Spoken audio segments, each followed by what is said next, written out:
Oh, good evening, everyone. We are going to talk about regret. We're going to talk about regret tonight. And when is it appropriate to feel regret? At what point do you allow yourself to feel regret?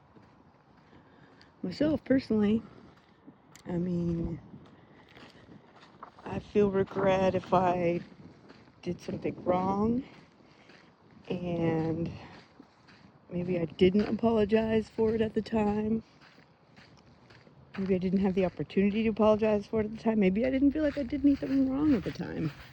Maybe I did and I didn't want to accept that I did, or I didn't see it. I don't know. There's lots of reasons why you might have regret. But there's only one reason that regret can absolutely not be corrected. And that's if the situation, the reason, the person, the thing that you've done cannot be remedied.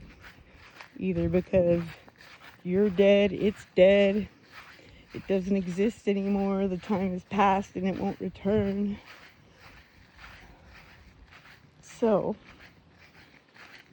the only time that no doesn't mean no is when you're chasing your dreams. In all other circumstances, no means absolutely not. Alright? And if you're the person saying it, mean it. Alright? Don't be like, no, with your legs wide open. Come on, ladies. Don't be like that. Don't do it. That's called a very mixed signal. Alright? There's another little tidbit for you. So give them just a tid and close your legs and say no. Don't be confusing. That's not fair. Know your part, people. Yeah, so you know what? Sometimes we don't show up the way that we should show up. Sometimes a job or, position that you wanted, you don't apply for, or someone else applies for it and you don't get it, or you wish you would have gone to a birthday party, or you wish you would have done something different.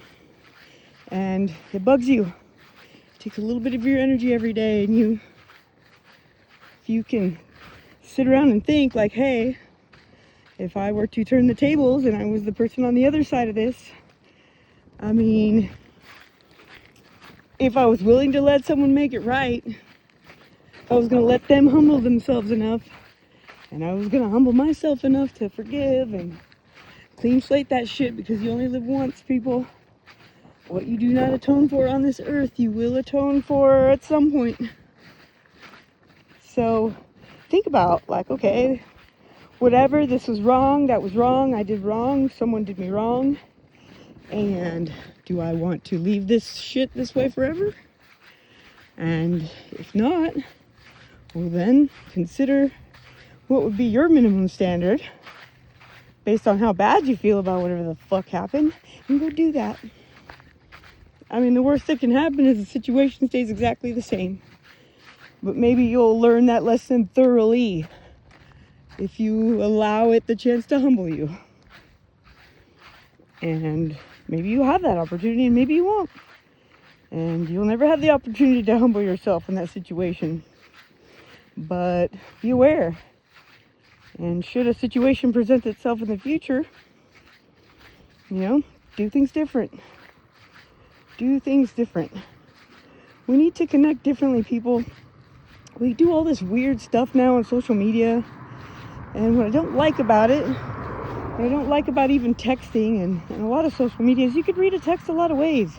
I'm dyslexic as heck, and, I got like chubby crooked finger syndrome or whatever, and I think a lot faster than I text, and a lot of times I'm never just doing one thing at a time, and I don't have time to edit.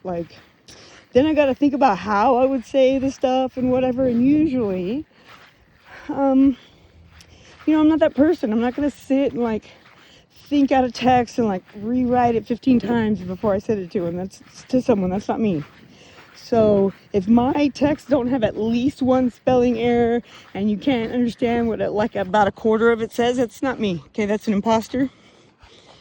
So the problem with this social media stuff is we've adopted all this ghosting and my cutoff game is sick, and I'm fucking so guilty of it too, and I hate that, because maybe you're ghosting someone and cutting them off because people got grammar issues, or texts and letters and things written, they read differently depending on the mood that you're in, and depending how you feel about the voice of the author that wrote it. And this is why connection is so important. And we need to stop doing this stuff on our phone, because hearing it come from someone and seeing it from their face is way different than having to read it. Especially with me, I can be angry. I'm fairly calm, but I'm gonna say some things that I want you to hear, because if I get to that point, I need you to hear me. Clearly you haven't, so my words are probably gonna be spicy if it gets to that point. But I'm probably, gonna be very compassionate and try to say it something like this.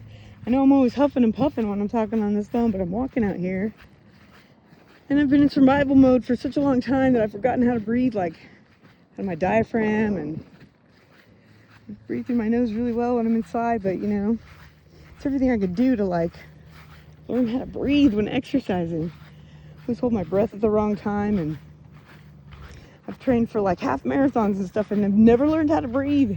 There's never a day where I wasn't grabbing my side oh my gosh, I'm dying. Anyways, back to what we were saying. Regret, social media, ghosting, no contact, all that bullshit. I want you to consider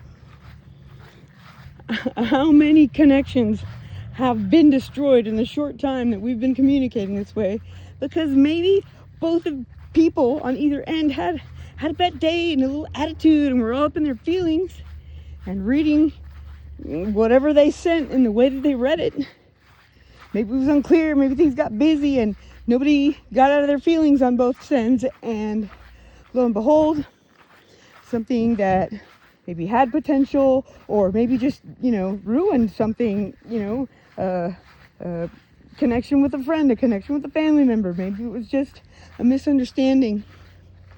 So not only would, if you can't connect with someone in person, instead of texting them, do a voice message, because Siri doesn't understand me, okay? And I don't like to edit stuff, so something to consider, people. If you get a text from me and there aren't a few typos in there, it's not me, it's my ghost or something. I don't know. And if there are no typos in it, then I don't know. I must be in a totally healed state, because I don't know if that's ever happened, unless it's a 2 or 3 word text or something. But I'll probably have an extra space somewhere, forget a period, or do that annoying shit where we put more than one exclamation mark, as if you could exclaim it harder. It's fun, whatever. But I do it because you're not hearing my text. See how stupid that is? So if you have to communicate on your phone, send your friend a voice message, send your friend a little video of yourself. It's a better connection. It's a better way to understand each other. And it's a better way to stop all this bullshit, ghosting and no contact and all that, because it's really immature. And understand that when people do stuff like that to one another, you don't give each other the closure that one another deserves by acting like grown-ups. As long as it's a safe situation and it's not out of hand, and you feel like the person will respect you as long as you communicate with them, then communicate with them. So there's no misunderstandings, and the situation repairs, has an opportunity to repair itself, rather than just get stupid over something stupid. And it's not good, because we always assume the worst out of situations. We never go just, it was a misunderstanding, like the things I'm talking about now. Typically we stay in our feelings, and guys, life is short. You can step off a curb, you can choke on a carrot like I almost did the other day. Lots of stuff can happen. So all this ghosting and blah blah blah, those are just bad social skills. That's a lack of respect. Don't be that person. Okay, do that shit when it's necessary, dangerous, unhealthy. But be different, you guys. Show up the way that you want someone to show up for you. And if things aren't working out, see things from the other person's perspective. All right? Not everything is about us.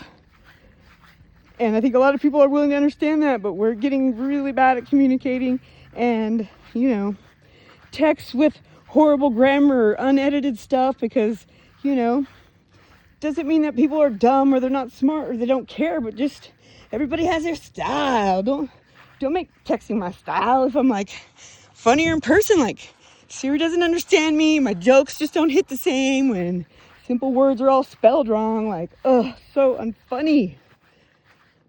And I don't like that. I don't want to be like the only one sending voice text, like weird. But it's not weird. It means I care about you. It means I don't want to send stuff like my eyeball in the left shoe and how was your day, dog? Like weird stuff. Siri hates me. My phones are always possessed. You know, I don't know. Maybe I'm not super smart. I know I'm not super smart because, you know, only a dumb person would think they know like an ounce of what there is to know as far as information in the world. So, yeah, that. And let's change it up. Let's put big boy girls, big girl and boy pants on. Sorry, and communicate better. If you're in a hurry, send a voice note. Don't send the text. You know, flip your camera around. Send a sweet like, hey, this is me message. I'm busy, but this is my face, and isn't this more fun than you having to read something while you're driving? And, you know, let's reconnect in the ways that we can, even though our days are busy. All right, go out there, make the world a better place. Love y'all.